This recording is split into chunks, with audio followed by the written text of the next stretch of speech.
মাহফুজ আলম যেন এক রহস্যময় পুরুষ। কে জানতো এই লোকটি হলো ছাত্র বিপ্লবের পেছনের অন্যতম মস্তিষ্ক।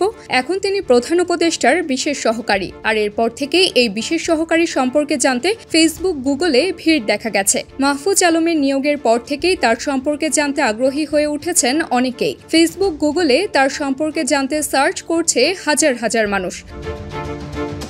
মাহফুজ আলম লিখে সার্চ দিলেন, পাতায় ভেসে উঠছে তার নিয়োগের খবর। 28 আগস্ট রাতে মাহফুজ আলমকে নিয়োগ দিয়ে জারি করা প্রজ্ঞাপনে বলা হয়, মাহফুজ আলমকে অন্যান্য প্রতিষ্ঠান ও সংগঠনের সঙ্গে কর্মসম্পর্ক পরিত্যাগের শর্তে প্রধান উপদেষ্টার বিশেষ সহকারী পদে চুক্তিভিত্তিক নিয়োগ দেওয়া হয়েছে। এরপর থেকেই সবাই মাহফুজের সম্পর্কে জানতে গুগল, ফেসবুকের সহায়তা নিচ্ছেন।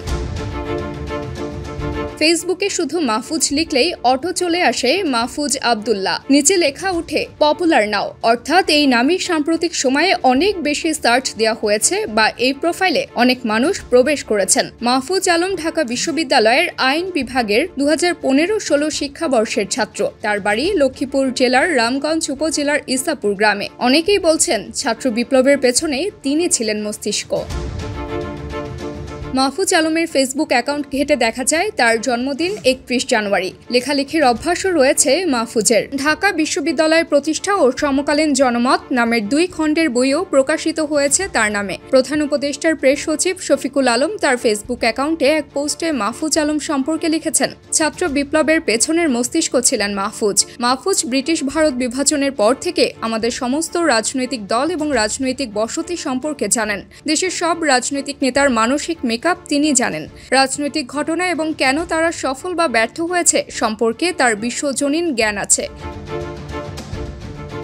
ঢাকা বিশ্ববিদ্যালয়ের আইনের ছাত্র থাকা অবস্থায় তিনি সংক্ষিপ্ত সাংবাদিকতার কাজ করেছিলেন। 2018 সালের ছাত্র আন্দোলনে আক্তার হোসেন বা আকরাম হোসেন সহ তার বন্ধুরা ব্যাপকভাবে জড়িত ছিল। মাহফুজ ঘনিষ্ঠ ছিলেন কিন্তু কোনো দলেরই ছিলেন না। ঢাকা বিশ্ববিদ্যালয়ের ক্রিমিনোলজি বিভাগের শিক্ষার্থী রবিউল রাফিজ ফেসবুকে লিখেছেন, মাহফুজ আলম 24-এর আন্দোলনের মাস্টার মাইন্ড এবং সমন্বয়কদের সমন্বয়ক। তিনি লিখেন, মাহফুজ আলম আমাদের সবার পরিচিত ফেস। চুপচাপ এবং অন্তর্মুখী স্বভাবের মাহফুজ ভাইকে দেখতাম হলের পুকুরে পাড়ে বসে থাকতে, চুপচাপ জামাইয়ের দোকানে খাবার খেতে। দীর্ঘ 6 থেকে 7 বছরের হল জীবনে কখনোই আলোচনায় আসার মতো কিছু বলতে বা করতে দেখিনি কেউ।